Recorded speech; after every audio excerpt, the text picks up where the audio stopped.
Okay, here's a quick little tutorial on how to waterproof any leather, boots, a belt, a sheath, anything that you want to waterproof. Go to any grocery store and buy some Gulf Wax. And it usually looks like this inside. It's just white hard wax. People make candles with it or whatever. And if you have a pot that you can spare, you can put it in a pot. I just put it in a microwave safe cup, couple chunks of it. You could shave it in there also, and it would melt quicker. And then just microwave it for 2-3 minutes. The cup is going to be extremely hot when you're done, so use a pot holder to take it out. And then you can use Q-tips, that's what I use today, and you basically just dip them in the hot liquid wax, which will actually look like water when it's melted. This is set up now. And then you just rub it on, you keep dipping, rubbing it on, get a coat of it all over everything. And it hardens really quickly. See how it just looks like candle wax? Well, that's, even though it's waterproof now, it looks horrible. So, this is the step that maybe you didn't know.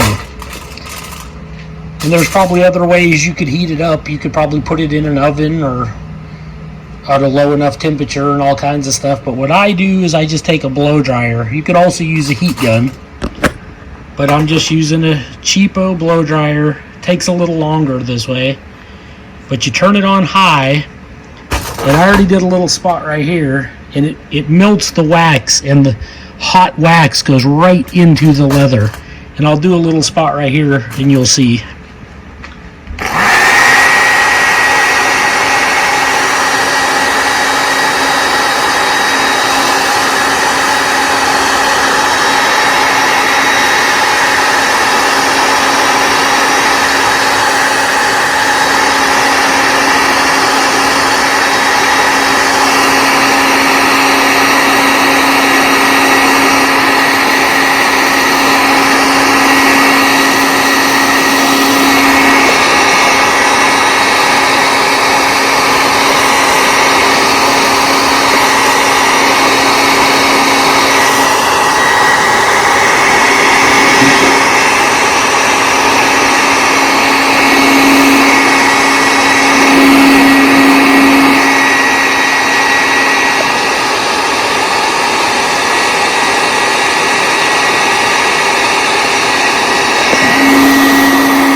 You can see how that wax absorbs in and it moves around. If you don't like this marbling look, just remelt your leftover wax and coat it again, and then do the same thing. But it doesn't take very long at all. I'm going to leave it marbled after I melt this last little bit here.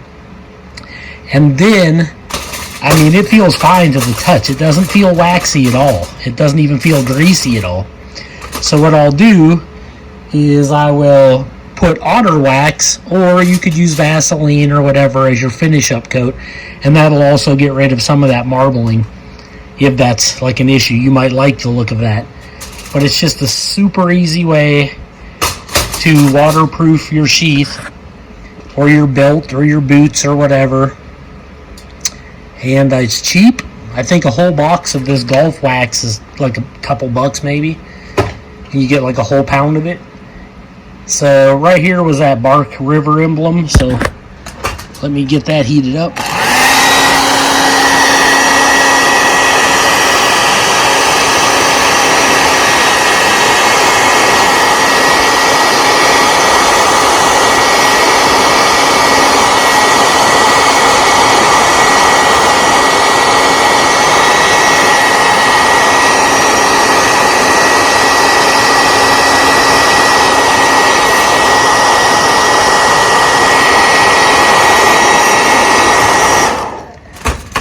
You can see that wax melts right in. It doesn't hurt anything. And even if you get it all over the metal snaps and the threads, that's a good thing. It just melts right off.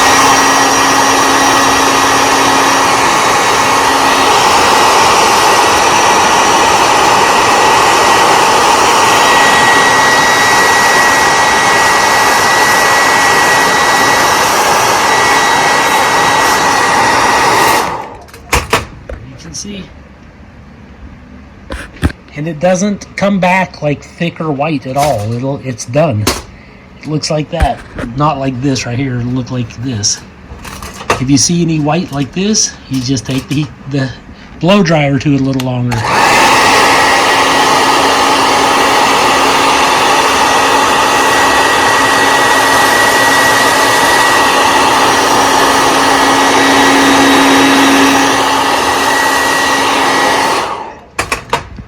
Super easy process to waterproof leather. I hope that helped you out. Okay, here is the finished product. Well, it's not completely finished, but it's finished with the Gulf Wax. Now I'm going to use some otter wax, and you could also use Vaseline. Okay, get some on your finger there. And you could have used just otter wax, but I find that the melted Gulf Wax lasts way longer, and it just does a way better job of like protecting the leather. But the sheath is still very warm from the blow dryer, so this otter wax just sinks right in, and it'll definitely darken it, make it look a lot better. Okay, here's the finished product after the otter wax was added.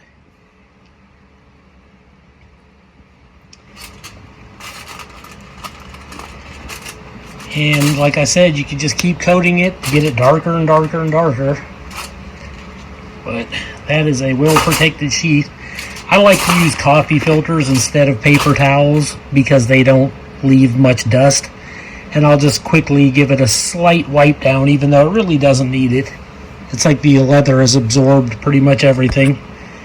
But there you have it. If you want to really waterproof one of your sheaths, and it works good for even work boots if you're in a lot of water.